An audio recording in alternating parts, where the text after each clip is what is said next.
आप सभी लोगों का स्वागत है फिर से एक बार रिदवान क्रिक जोन में। आशा करता हूँ आप सभी लोग सही सलामत होंगे। तो चलिए शुरू करते हैं आज का वीडियो, जो कि आज एक और धमाकेदार ICC cricket world cup qualifier का छठा मैच था और ये डू और डाई मुकाबला था जिम्बाब्वे के लिए भी और ख़ास तौर पे आप देखें तो स्कॉटलैंड के लिए भी था। और बाकी स्कॉटलैंड और जिम्बाब्वे के बीच जो ये मैच था इसके ऊपर निर्भर था नीदरलैंड का क्वालिफिकेशन का सिनेरियो। तो इसलिए ये मुकाबला और भी ज़बरदस्त बन गया था और क्वालिफायर 2 बन के कौन भारत का टिकट हासिल करता ये इस मुकाबले के ऊपर पूरी तरीके से निर्भर था। तो इसलिए जिम्बाब्वे हालांकि देखें तो टॉस जीतकर पहले गेंदबाजी का फैसला किया, जो बुलावे में ख़ास तौर पे देखें तो स्लो पिच थी, तो इसलिए शायद चेस करने को मुनासिब समझा। लेकिन फिर भी अगर आप देखें तो स्कॉटिश अगर बल्लेबाजों की बात करें, आज जो मैथ्यू क्रॉस और वही है क्रिस मैकब्राइड ने शुरुआत की थी, बहुत ही काबिलियत तारीफ शुरुआत थी, जो शुरुआत चाहिए था स्कॉटलैंड को। हालांकि धीमी शुरुआत थी, बहुत ही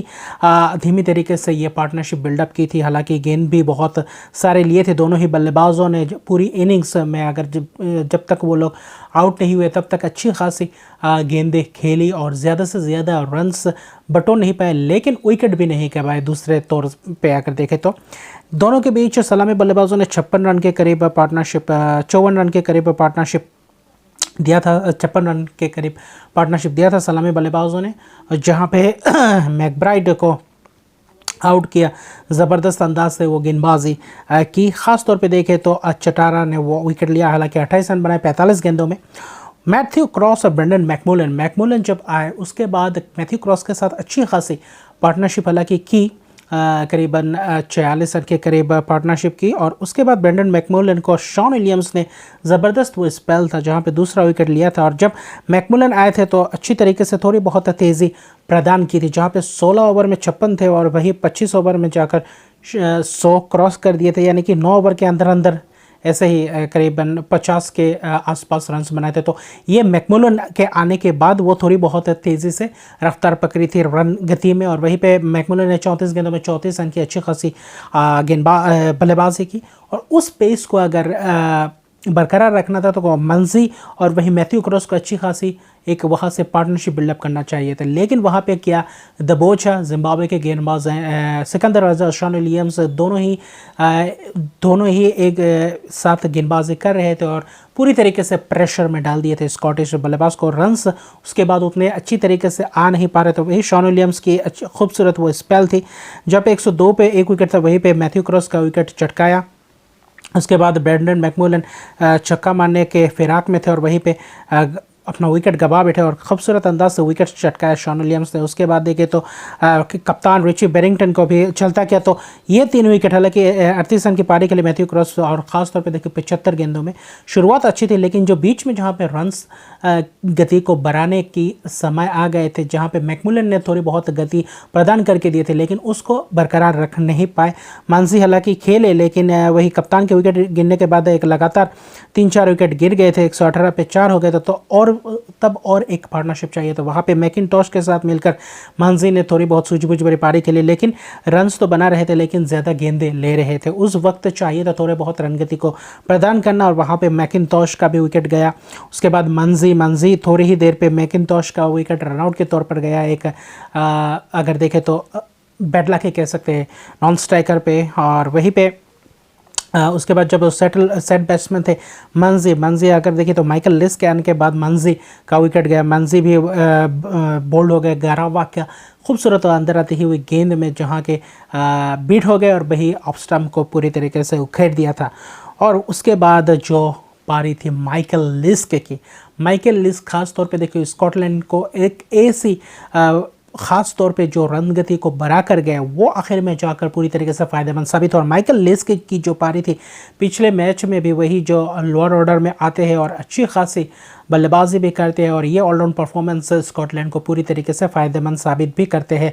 और आखिर में जो निचले क्रम के क्रिस ग्रिव्स और मार्क वेटो उनके ऊपर भरोसा जताते हैं स्कॉटिश खिलाड़ी टीम, और वहीं पे पूरी तरीके से खरे भी उतरे। आज चाहिए था माइकल लिस्क से एक बड़ी पारी, जो छोटा केमियो भी चलता, लेकिन ज़्यादा जो आखिर में जो रन्स थे उस रणनीति को बढ़ाने की एक अच्छे सम्मानजनक स्कोर तक पहुंचे और वहीं पे फाइटिंग स्कोर तक पहुंचे। और वहीं पे माइकल लिस की खूबसूरत बल्लेबाजी, 34 गेंदों में 48 रन की पारी, जहां पे 3 चौके और 2 छक्के की मदद से आखिर में चतरा ने आउट किया आखिरी ओवर में जाते हुए। अगर आप देखें तो आखिरी ओवर के पहले, हालांकि तब तक 200 प्लस कर दिए थे। अगर माइकल लिस का ये पारी नहीं आता तो 200 प्लस रन्स करना बहुत ही मुश्किल हो जाए स्कॉटलैंड के लिए। और वहाँ पे 200 के नीचे अगर रखते जिम्बाब्वे तो और भी ज़्यादा मुश्किलात होता है स्कॉटलैंड के गेंदबाजों को उस टारगेट को डिफेंड करना है। तो इसलिए चाहते थे कि कितना और ज़्यादा रन्स बना चाहते हो। वही 200 के बाद जाने के बाद वही मार्क वेट और वही शफीन शरीफ ने भी थोड़े बहुत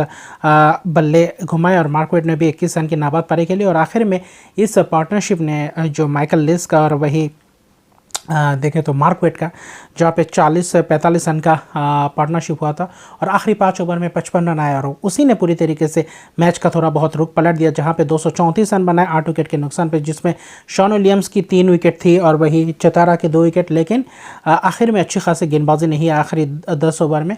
और उसके अलावा देखें तो 235 रन का लक्ष्य था, हालांकि बुलावे का विकेट थोड़ा बहुत स्लोइश पिच था और स्कॉटलैंड को चाहिए था तो वही शुरुआत अच्छी तरीके से देना, जहाँ पे अच्छे विकेट्स चटकाए। और जिम्बाब्वे को चाहिए था एक अच्छी पार्टनरशिप जो शुरुआत में विकेट ना गवाए और बाद में आखिर में जाकर जो शॉन विलियम्स, रजा, वो बीच में बर्ड, वो जो वो काम कारनामा करके दे।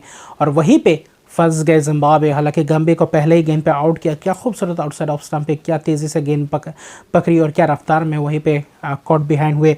उसके बाद देखे तो क्रेग इरवाइन को क्या शानदार अंदाज से एंगल में आते हुए गेंद को क्या शानदार तरीके से राउंड द विकेट आकर बोल्ड किया बेहतरीन अंदाज से और वहीं पे चलता किया जल्दी से जल्दी। इनोसेंट कायर, शॉन विलियम्स थोड़े 2 टिके ही थे और शॉन विलियम्स को भी वही ओवर द विकेट आकर वही क्रेग इरवाइन को जैसे अंदर आती हुई गेंद से क्या शानदार तरीके से होल्ड किया था, वही उनको बाहर जाती हुई गेंद पे वहीं पे बीट कर दिया और अंदर आए। हालांकि इन स्विंग गेंद थी और वहाँ पे बीट हो गए और जिसके कारण पैड पे लगकर स्टंप पे जा टकराया और वहीं पे एक अहम विकेट था शॉन विलियम्स का उस वक्त पे और 3 विकेट करीबन 29 रन पे। उसके बाद राजा और इनोसेंट का या राजा का भी वही मैकमुलन ने उनका भी काम तमाम कर दिया था करीबन 6-7 रन पे जहाँ पे थे।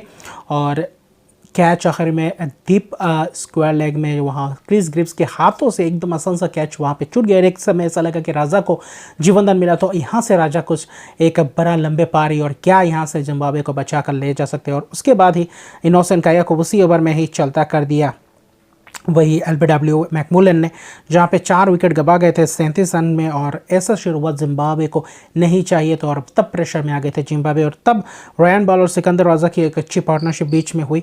रयान बॉल और अगर आप देखें तो सिकंदर राजा के बीच करीबन 50-54 रन का पार्टनरशिप है, जहाँ पे राजा अच्छी खासी खेल रहे थे और क्रिस ग्रिप्स का पहले ही ओवर में जहाँ पे छक्का लगाने गए थे लॉन्ग ऑफ के ऊपर से, वहाँ पे लॉन्ग ऑफ पे कैच पकड़ दिया मैकिंटोश ने। क्या खूबसूरत वो गेंदबाजी थी और क्या खूबसूरत वहाँ पे फंसाया और वो फिर से एक और बार मोमेंटम को शिफ्ट कर गए स्कॉटलैंड को। और उसके बाद आए बर्ड के साथ माधवेरे और बर्ड और माधवेरे के बीच एक अच्छी पार्टनरशिप हुई, जहाँ पे एक वक्त ऐसा लग रहा था कि यहाँ से जिम्बाब्वे शायद यहाँ से निकाल ले जाए मैच। और वहाँ पे 73 रन का पार्टनरशिप जो कि अहम पार्टनरशिप था, एक वक्त ऐसा लग रहा था कि करीबन अभी ज़्यादा नहीं चाहिए, 60-70 रन के करीब चाहिए थे। और वहाँ पर माधवेरे और बर्ड की क्या खूबसूरत पार्टनरशिप और माधवेरे ने भी 40 रन की शानदार पारी के लिए 39 गेंदों में और थोड़े बहुत तेज़ी से खेले। हालांकि विकेट जाते गए लेकिन अच्छी खासी रन गति को बरकरार रखा और वहीं पे आउट कर दिया माधवेरे को मार्क वेट ने एलबीडब्ल्यू। और उसके बाद माइकल लिस्क को शानदार तरीके से आजमाया और गरावा के सामने आए। जब गरावा आया वही उसके बाद वेलिंगटन मसकाजा उसको भी फंसाया। वेलिंगटन मसकाजा जब मैकमुलन ने आउट किया वहीं पे क्रैम्प हो गए। तो उसके बाद रयान बॉल ने थोड़ी बहुत प्रदान कर थी रनगति में। चतारा जब आए थे गरावा के विकेट गिरने के बाद माइकल लिस्क को फिर से एक और बार माइकल लिस्क को दिया, जहाँ पे करीबन 38वें व 39वें ओवर में थे, जहाँ पे रयान बॉल और क्या खूबसूरत अंदाज से छक्के चौके लगा रहे थे। करीबन 35-40 रन के करीब लाकर खड़े कर दिया। और वहाँ पे अगर आप देखें तो रयान बॉल उसी ओवर में छक्के चौके लगा दिए थे और उसके बाद फिर से वही मिड विकेट के हाथों में कैच दे बैठे और वहाँ पे खूबसूरत अंदाज से वो कैच पकड़ा भी और अहम वो कैच था और खूबसूरत वहाँ पे छूटने ही वाला था, वहाँ पे क्या खूबसूरत अंदाज से सर्कल में, इनर सर्कल के पास रहते ही वो कैच पकड़ा उल्टी दिशा में जाकर, तो वहाँ पे मैच फंसा दिए और जो चाहिए था वो विकेट ब्रेक थ्रू मिल गया था। रायन बॉल की 83 रन की शानदार पारी 84 गेंद में 1 छक्के 8 चौका की मदद से